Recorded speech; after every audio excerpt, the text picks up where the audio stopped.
Bonsoir à toutes et à tous et bienvenue à cette nouvelle édition de Direct. Cette édition sera consacrée aux relations entre l'Égypte et l'Union européenne. On parle d'un partenariat stratégique qui couvre les domaines économiques, sécuritaires, humanitaires et autres certainement. Nous allons parler de cette coopération stratégique ou de ce partenariat entre l'Égypte et l'Europe dans la partie débat. On commence tout de suite avec un compte rendu des activités du chef de l'État, le président Abdel Fattah el-Sisi, au cours de la semaine qui s'est écoulée.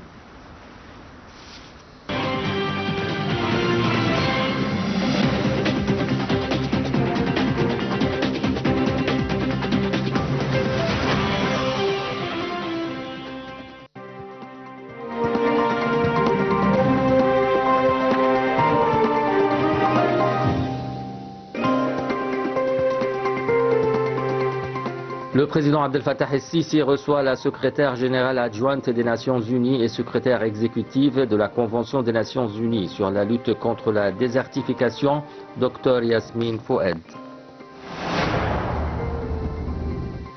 Le président el-Sisi se réunit avec une délégation de la Fédération internationale de football, la FIFA, en visite en Égypte dans le cadre de la deuxième étape de la tournée promotionnelle de la Coupe du Monde prévue aux États-Unis, au Mexique et au Canada en juin 2026. Le président el-Sisi examine les axes stratégiques du développement de l'industrie des télécommunications en Égypte ainsi que les efforts déployés pour renforcer l'économie fondée sur le savoir-faire. Le président el-Sisi s'entretient avec le ministre des Affaires étrangères du Royaume d'Arabie Saoudite, Son Altesse le prince Faisal Ben Farhan El Saoud.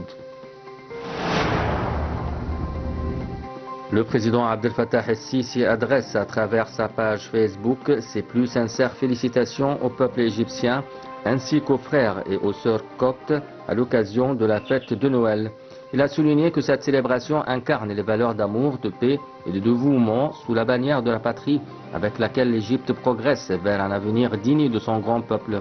Le président a exprimé également ses vœux de bonheur et de prospérité, souhaitant que l'Égypte demeure sous la protection et la sauvegarde de Dieu.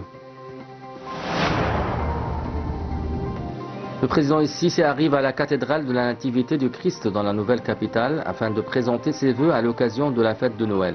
Sa sainteté, le pape Tawadros II, pape d'Alexandrie, patriarche de la prédication de Saint-Marc, est à la tête de ceux qui l'ont accueilli.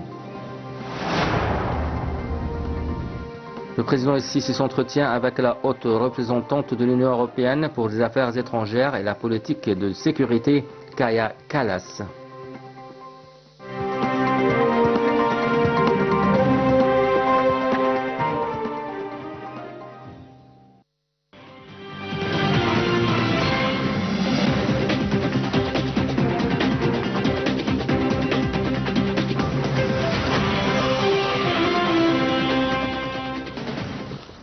Eh bien, ce matin, le chef du gouvernement, le docteur Moustapha Madbouli, a entamé une tournée pour inaugurer 9 usines appartenant à l'autorité économique de la zone du canal de Suez.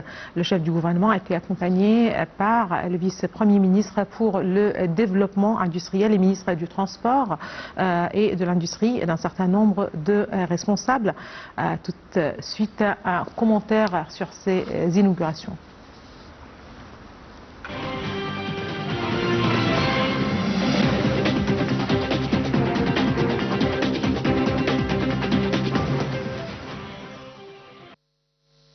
Le Premier ministre Moustapha Madbouli a inauguré le complexe industriel de technologie d'énergie solaire Elite Solar au sein du promoteur industriel TEDA Égypte dans la zone industrielle d'El Sokhna, affiliée à l'autorité générale de la zone économique du canal de Suez. Madbouli a inauguré 2 usines au sein du complexe Elite Solar. Il a inauguré le projet Elite Solar Suez Technologies, spécialisé dans la fabrication de composants et de cartes électroniques pour cellules solaires, et le projet Elite Solar de l'énergie verte, spécialisé dans la fabrication de cartes électroniques et de composants liés à la technologie de l'énergie solaire. À l'issue de l'inauguration, le Premier ministre a affirmé que l'ouverture de ce complexe représente une étape importante vers la localisation des industries d'énergie renouvelable en Égypte et témoigne de la capacité du pays à attirer des investissements technologiques de pointe dans des secteurs d'avenir.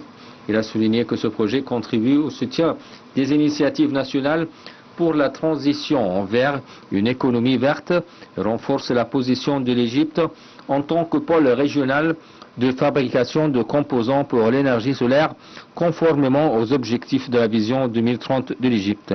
Le chef du gouvernement a également affirmé que l'inauguration du complexe textile d'impression et de teinture Shenzhen reflète la volonté du gouvernement d'approfondir la production locale dans le secteur textile et de renforcer l'intégration entre les matières premières locales et les technologies modernes.